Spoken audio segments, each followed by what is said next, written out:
Assalamualaikum warahmatullahi wabarakatuh. Waalaikumsalam Waalaikumsalam warahmatullahi warahmatullahi wabarakatuh. wabarakatuh. Selamat pagi, Bu Fitri dan Bu Desi. Apa kabar? Alhamdulillah Alhamdulillah, sehat, baik Pak. Pak. Ya, alhamdulillah semuanya sehat. Ya, hari ini kita akan melakukan praktek coaching yang di sini nanti Bu Fitri bertindak sebagai coach dan Bu Desi bertindak sebagai coaching. Begitu ya? Ya, Pak. Baik Pak. Nah, oke. Nanti pada saat coaching antara coach dan coachee akan saya amati atau akan saya observasi dan akan saya nilai sesuai dengan rubrik penilaian coaching seperti apakah yang sudah sesuai dengan alur tirta atau belum. Kemudian apakah Ibu sudah memberikan pertanyaan-pertanyaan berbobot sesuai kata kunci yang disampaikan oleh coachee, dan nanti saya juga akan memperdengarkan respon atau jawaban dari coachee apakah sudah sesuai dengan pertanyaan yang nanti Ibu sampaikan. Jangan lupa ya, nanti sesuaikan dengan prinsip coaching, di antaranya kemitraan, proses kreatif, dan juga memaksimalkan potensi. Sebelum dilakukan proses observasi, ada beberapa yang ingin saya tanyakan pada ibu-ibu semuanya, terutama pada Bu Fitri yang kali ini berperan sebagai coach. Pertama, kompetensi apa yang ingin Ibu kembangkan dalam coaching pada hari ini? Baik Pak, kompetensi yang ingin saya kembangkan pada coaching hari ini tentu tentang kompetensi inti coaching ya Pak, yaitu kehadiran penuh, mendengarkan aktif, dan mengajukan pertanyaan berbobot. Oke, luar biasa. Bagus, Ibu. Jadi, Bu Fitri ingin mengembangkan ketiga kompetensi inti coaching ya. Nah, di antara Iya. ketiga kompetensi tersebut, manakah yang lebih spesifik yang akan Ibu kembangkan atau Ibu observasi pada coaching pagi hari ini? Yang lebih spesifik yang ingin saya kembangkan nanti adalah mendengarkan aktif dan mengajukan pertanyaan berbobot kepada coachee Pak. Oh, itu berarti ada dua kompetensi ya yang ingin dikembangkan Ibu. Nah, kira-kira indikator ketercapaiannya itu apa, Bu? Iya, betul, Pak. Ada dua kompetensi yang ingin saya kembangkan. Nah, untuk indikator ketercapaiannya, saya akan dapatkan dari coaching ini adalah ingin coaching ini bisa mendapatkan sendiri solusi permasalahan dari proses coaching yang saya lakukan. Oke, baik Bu Fitri. Jadi yang saya tangkap dari indikator ketercapaian pada saat coaching nanti bisa menemukan sendiri solusi dari permasalahan dari proses coaching ini ya Bu ya. Nah, baik Bu, terima kasih atas jawabannya. Silakan Ibu melakukan proses coaching dengan coachee sebaik-baiknya. Dan nanti setelah proses coaching selesai, kita akan ngobrol-ngobrol lagi dan tentunya ada beberapa pertanyaan yang akan saya ajukan setelah Anda melakukan proses coaching nanti. Jadi Baik, Pak. manfaatkan waktu dengan baik ya Bu ya. Bu Desi juga Iya, siap, sebagai Pak. coaching. Kalau sudah siap, waktu saya serahkan pada Bu Fitri sebagai coach dan Bu Desi sebagai coaching untuk melakukan proses coaching. Silakan. Assalamualaikum Bu Fitri. Waalaikumsalam, Bu Desi. Sedang sibuk kayak ya hari ini? Pengen ngobrol sebentar nih Bu sama Bu Fitri. Alhamdulillah Bu Desi, ini kok yang free, sedang mata pelajaran PJOK. Mau ngobrol apa ya, Bu? Kelihatannya kok lemes gitu, tidak bersemangat. Ya ini Bu Fitri, saya lagi butuh di coaching sebentar nih sama Ibu. Lagi galau banget saya, Bu. Oh, begitu. Baiklah, Bu Desi. Kira-kira apa yang bisa saya bantu dan tujuan apa yang ingin dicapai dari obrolan kita ini, Bu? Saya ini ada sedikit permasalahan dengan pembelajaran di kelas saya, Bu Fitri. Jadi dari obrolan ini nanti, saya harap bisa mendapatkan solusi dari permasalahan saya itu, Bu. Apakah ada tujuan lain lagi yang ingin dicapai, Bu? Saya juga ingin mendapatkan ide-ide segar, Bu, untuk pembelajaran saya di kelas nanti. Oke, kalau begitu, permasalahan apa yang sedang Bu Desi hadapi di kelas saat ini sampai-sampai Bu Desi terlihat frustasi begitu? Begini ya Bu, kemarin kan kita sudah melaksanakan sumatif tengah semester 2 itu ya Bu ya.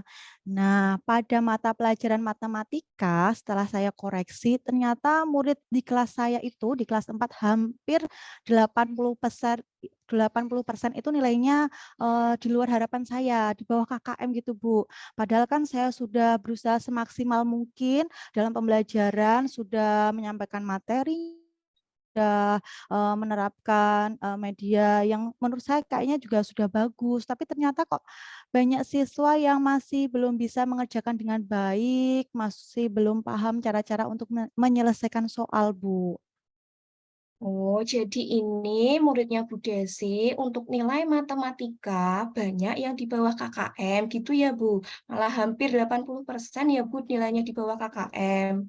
Iya betul, Bu. Bingung ini, Bu, galau. Hmm. Nah, kalau menurut Bu Desi, kira-kira apa yang membuat murid-murid kok kebanyakan atau hampir 80% itu bisa mendapat nilai rendah di mata pelajaran matematika? Begini ya, Bu.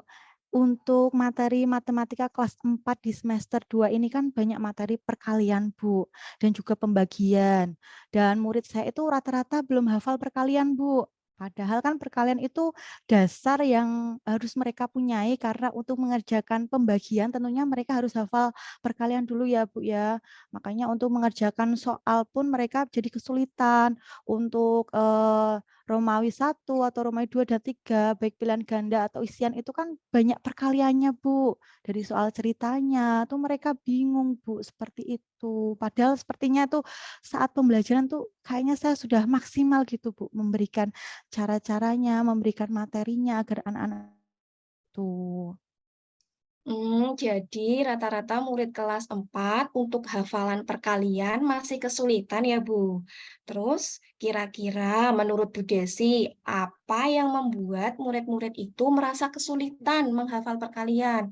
Padahal aslinya kan tinggal menghafal dengan sungguh-sungguh dan kelas 3 kan juga sudah ada ya, Bu, pelajaran perkalian walaupun konsepnya masih bilangan kecil. Kalau saya lihat ya Bu ya ini ya, menurut pengamatan saya di kelas, murid saya itu untuk motivasi dirinya untuk menghafal perkalian itu kayaknya masih kurang deh Bu. Terus juga karena kebanyakan mereka itu menganggap perkalian itu sulit dan membosankan, jadi mindset di otaknya itu mereka itu seperti ini matematika sulit, terus mereka jadi kurang antusias, dalam mengikuti pelajaran, terus tidak memperhatikan dengan baik, seperti sudah menyerah gitu, Bu, saat, pelajaran matematika. Motivasi diri dan antusiasnya dalam pembelajaran berarti kurang ya, Bu. Lalu untuk pembelajaran di kelas, ini media apa yang biasa Bu Desi gunakan untuk mengajar matematika? Kalau media yang saya gunakan untuk mengajar matematika itu ya, saya menggunakan buku paket itu ya, Bu, ya. Terus untuk menerangkan, saya mencatat di papan tulis.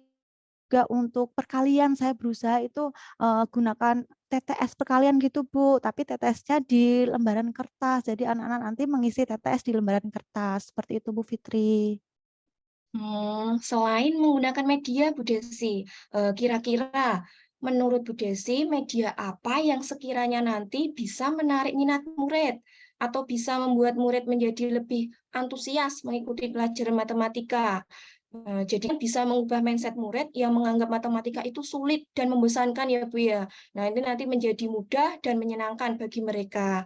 Karena kan jika mindsetnya berubah, nanti motivasinya pun bisa ikut berubah gitu ya Bu. Apa ya, Bu, ya? Oh iya, Bu, bulan kemarin saya kan, habis ikut pelatihan kuisis itu ya, Bu, ya. Jadi mungkin, bisa saya terapkan ya, Bu, ya, di pelajaran matematika di kelas saya. Jadi nanti, pelajaran matematikanya saya buat seperti game matematika gitu, Bu, dengan kuisis. Karena dengan kuisis nanti kan anak-anak akan cepat-cepat untuk menjawabnya, siapa yang cepat dapat skor tertinggi. Terus juga nanti akan terpampang namanya, yang mendapatkan nilai tertinggi akan, seperti mendapat piala. Mungkin itu bisa menarik motivasi anak gitu ya, Bu, ya. Terus juga mungkin, karena zaman sekarang ini kayaknya serba canggih ya, Bu, ya. Kalau menggunakan masih manual berupa kertas kayaknya juga kurang bisa menarik anak atau mungkin saya ganti juga itu ya, Bu, ya, pakai, media seperti kuis saja gitu ya, Bu, ya. Nah, oke itu Bu. Nah, selain itu apalagi Bu media yang bisa digunakan? Kalau biasanya saya itu menerangkan dengan mencatat di papan tulis kayaknya juga membosankan ya, Bu, ya.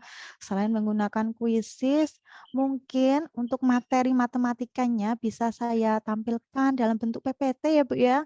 Apalagi ini kan ada aplikasi Canva yang, apa namanya, background-nya itu menarik, jadi anak-anak itu melihat tampilan itu kayaknya kok menarik jadi mereka antusias, mungkin bisa seperti itu, Bu. Terus juga, saya bisa menampilkan video pembelajaran kayaknya ya, Bu, ya. Dengan video Nah, pembelajaran kan nanti, anak-anak itu bisa lebih tertarik lagi. Oh, dilihat di situ mungkin nanti video pembelajarannya ada mungkin kartunya yang di situ nanti berkaitan dengan, pelajaran matematika. Mungkin seperti itu ya, Bu Fitri, ya? ya. Nah kan muncul lagi ide-ide baru itu Bu, bagus. Wah, iya ya, Bu. Kenapa kemarin kok nggak terpikir ya, Bu, ya? Mungkin saking galaunya saya lihat nilai langsung pusing sendiri ya, Bu, ya, tidak terfikirkan untuk melakukan hal-hal kayak gitu. Desi, kan sekarang sudah mendapatkan gambaran ide-ide baru atau solusi alternatif gitu ya, dari ide-ide baru yang Bu Desi sampaikan tadi, dari membuat PPT, membuat game, kuisis, menampilkan video pembelajaran. Nah, kira-kira menurut Bu Desi, yang bisa membantu tidak ini untuk memotivasi anak dan membuat anak antusias dalam pembelajaran mereka? Kalau menurut saya ya, Bu, ya, sepertinya, itu sangat membantu sekali ya, Bu, ada kuisis, PPT, video pembelajaran, itu kan hal yang baru dan juga sesuai dengan perkembangan zamannya. Seperti yang dia, sampaikan Ki Hajar Dewantara, filosofis Ki Hajar Dewantara bahwa tugas guru itu menuntun, murid-murid sesuai dengan kodratnya. Kodratnya itu juga sesuaikan dengan kodrat alam dan juga kodrat zaman. Kalau zamannya sekarang serba canggih, pembelajaran tidak mengikuti dengan kodrat zaman, ya sepertinya anak-anak tidak akan antusias sekali ya, Bu. Jadi kayaknya bisa menumbuhkan motivasi dari dalam dirinya dan juga bisa menumbuhkan antusias anak untuk mengikuti matematika, Bu, pelajaran matematika di kelas, gitu, Bu. Setuju sekali dengan Bu Desi. Wah, tadi seperti pemikiran Ki Hajar Dewantara ya, Bu ya. Ya, betul Bu, kita harus menuntun anak sesuai dengan kodrat dengan IT yang canggih ya Bu sekarang. Nah, Bu, selanjutnya langkah apa yang akan Bu Desi lakukan agar ide-ide tersebut bisa terlaksana dengan baik? Untuk kedepannya dalam pembelajaran matematika agar anak bisa termotivasi, antusias, dan semangat untuk menghafal, saya akan memanfaatkan IT seperti laptop, proyektor, ataupun HP ya, Bu, ya. Jadi anak-anak bisa tertarik dan termotivasi sehingga mindset dalam otaknya bahwa matematika itu sulit dan membosankan bisa berubah menjadi menyenangkan, seperti itu, Bu. Bagus sekali Bu Desi. Nah, sekarang untuk mengetahui bahwa rencana Bu Desi ini nanti dikatakan berhasil itu, jika bagaimana Bu? Harapan harapannya. harapan saya Bu ya di pembelajaran matematika nanti setelah saya menerapkan ide-ide baru tersebut, anak-anak bisa menjadi lebih antusias, lebih termotivasi sehingga untuk menghafal perkalian itu akan mereka lakukan dengan motivasi dari dalam dirinya. Jadi mereka menghafal dengan sungguh-sungguh dan akhirnya benar-benar hafal Bu, tidak hanya karena disuruh langsung hilang. Terus juga saya berharap nanti saat penilaian gitu paling tidak lah nilainya dapat 70 itu Bu, udah bagus untuk murid saya. Dan yang awalnya itu prosentasenya 80% anak mendapatkan nilai di bawah KKM, saya ingin di bawah 80% itu nanti semua anak bisa mendapatkan nilai paling tidak sesuai KKM lah Bu, atau lebih dari KKM itu malah bagus sekali seperti itu Bu. Oke, baik Bu Desi. Nah, lalu untuk mengantisipasi gangguan seperti tadi ya Bu ya disampaikan bahwa memakai HP. Apakah anak-anak sudah diperbolehkan bawa HP dan mereka bisa bertanggung jawabkah? Dalam artian jikalau nanti disalahgunakan untuk main HP, main game ya Bu ya, itu nanti anak-anak juga tidak fokus tuh. Bagaimana Bu? Untuk penggunaan HP itu kan nanti tidak setiap hari lah anak membawa Bu. Jadi nanti anak akan saya suruh membawa di saat-saat tertentu, di saat memang nanti saat pembelajaran itu membutuhkan penggunaan HP. Dan pastinya nanti untuk membawa HP di sekolah saya juga akan meminta persetujuan dari wali murid. Dan HP itu nanti hanya bisa digunakan anak saat pembelajaran. Saat tidak sedang pembelajaran yang menggunakan HP atau saat istirahat, HP akan saya tarik Bu. Jadi saya bawa dulu, nanti setelah pulang baru saya berikan lagi. Jadi anak-anak nanti di saat tidak ada pembelajaran yang menggunakan HP, itu mereka tidak asik bermain, biar dia fokus dengan pembelajaran seperti itu. Iya, betul sekali, Bu. Kita juga harus melakukan pengawasan ya, Bu, terhadap murid kita yang penggunaan HP itu. Nah, selanjutnya, Bu Desi, komitmen apa yang akan Bu Desi lakukan selanjutnya dan kapan akan dilakukan? Eee, dengan ide-ide seperti itu rasanya saya itu sudah tidak sabar, Bu. Jadi, mulai besok itu saya akan mempersiapkan media-media seperti, saya akan membuat PPT, saya akan mungkin mencari video-video pembelajaran di YouTube, atau saya akan membuat video pembelajaran sendiri, dan juga saya akan membuat kuisis, Bu.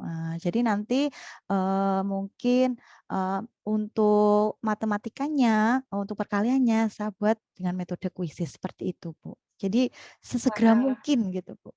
ya, sudah tidak sabar ya, Bu ya. Saya Iya, yakin Bu. ini Bu Desi bisa melakukannya dengan baik. Good luck pokoknya untuk Bu Desi. Makasih ya Bu atas dukungan dan semangatnya dari Bu Fitri.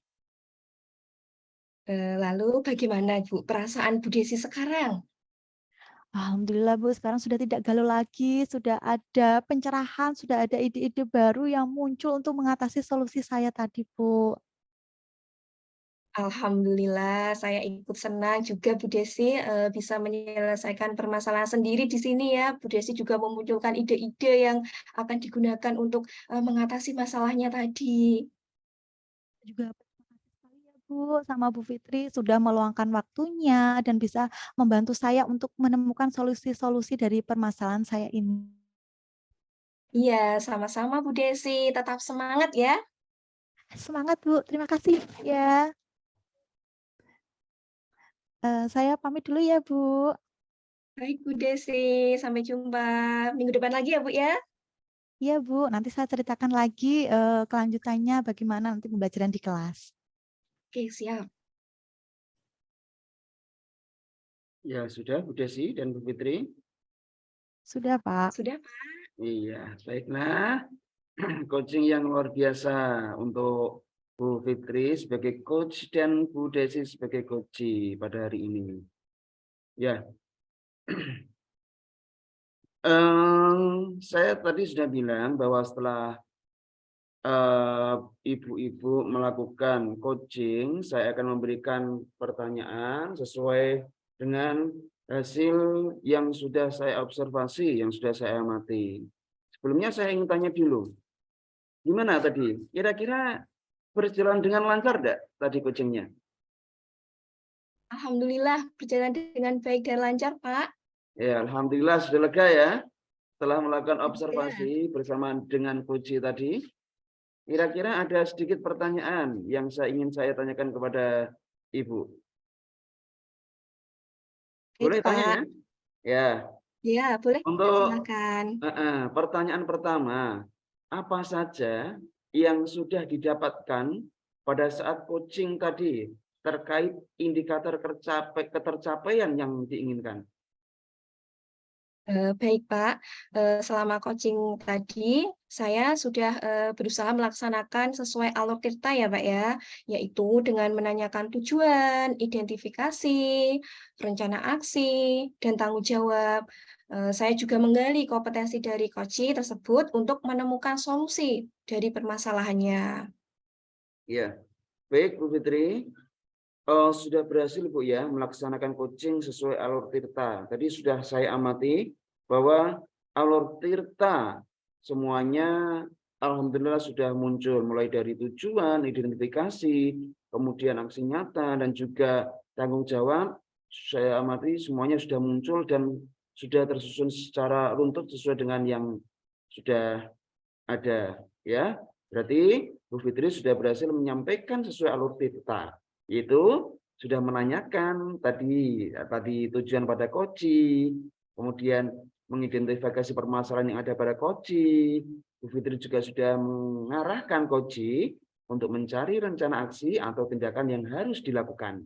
Dan juga Bu Fitri sudah berhasil untuk menemukan rasa tanggung jawab pada diri coaching agar rencana aksi yang akan dilakukan segera berjalan dengan baik. Kemudian saya tadi juga mencatat dan juga mendengar percakapan Ibu dengan Koci, yaitu Bu Desi, di mana Ibu sudah fokus pada Koci. Artinya di situ Ibu sudah ada present atau kehadiran penuh. Kemudian Ibu juga sudah mendengar dengan aktif. Dan tentunya tadi Ibu juga sudah mengajukan pertanyaan-pertanyaan berbobot sesuai kata kunci yang disampaikan oleh Koci. Luar biasa Ibu Fitri ya, yang sudah Ibu berikan pada proses coaching hari ini. Semoga selalu diberi kemudahan dalam proses coaching berikutnya. Oh ya Bu, satu lagi. Boleh enggak ini? Boleh, Pak. Enggak. Iya. Untuk ke depan, kira-kira kompetensi apa lagi yang ingin dikembangkan oleh Bu Fitri berdasarkan dari hasil melakukan coaching hari ini? Baik, untuk kedepannya kompetensi yang ingin saya kembangkan lagi adalah ingin lebih mendalami dan memahami alur tirta lagi ya Pak, sehingga coaching selanjutnya bisa menjadi lebih baik lagi, seperti itu Pak. Oh gitu, luar biasa Bu Fitri. Jadi Bu Fitri ingin mendalami lagi alur tirtanya sehingga kedepannya bisa lebih baik lagi. Terima kasih banyak Bu Fitri sudah melakukan sesi tanya jawab ini dan sudah diberi kesempatan untuk melakukan observasi pada proses coaching hari ini. Oke, terima kasih banyak Bu Fitri dan Bu Desi. Semoga sukses untuk berikutnya. Salam dan bahagia. Saya akhiri. Sampai di sini. Terima kasih. Wassalamualaikum warahmatullahi wabarakatuh. Waalaikumsalam warahmatullahi wabarakatuh. Wabarakatuh.